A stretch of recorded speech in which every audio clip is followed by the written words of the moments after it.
Que pourrions-nous faire pour mieux armer nos cerveaux, pour rencontrer la technologie ?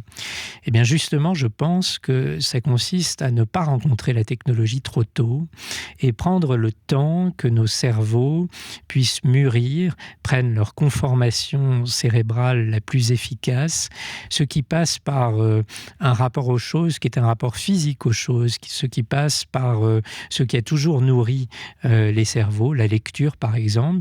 Et au passage d'ailleurs, je tiens à dire, parce qu'on oublie souvent de le considérer, que nous avons avec l'intelligence artificielle générative la démonstration la plus puissante des effets de la lecture sur un cerveau. Si on prend un réseau de neurones qui est créé en imitant notre cerveau et qu'on le fait lire, on lui fait lire des millions de pages, eh bien ça le rend intelligent. En tout cas, ça crée des compétences, des facultés qui sont proches de l'intelligence.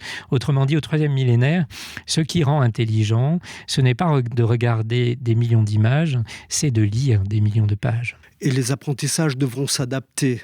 Il y a un enjeu majeur à penser l'éducation de nos jeunes, la penser dans des modalités qui donnent à ce cerveau la plus grande stabilité possible. Alors je ne suis pas du tout technophobe, et j'ai l'habitude de dire d'ailleurs que ceux qui se disent technophobes sont les premiers à exiger la dernière technologie lorsqu'ils tombent malades. Donc je ne suis pas du tout technophobe, mais je pense que chaque chose doit venir en son temps, et avant de rencontrer la technologie, il faut qu'un certain nombre d'acquisitions soient faites, non pas pour avoir des compétences, mais c'est parce que ça donnera à nos cerveaux la conformation qui lui permet de naviguer plus sereinement avec la technologie.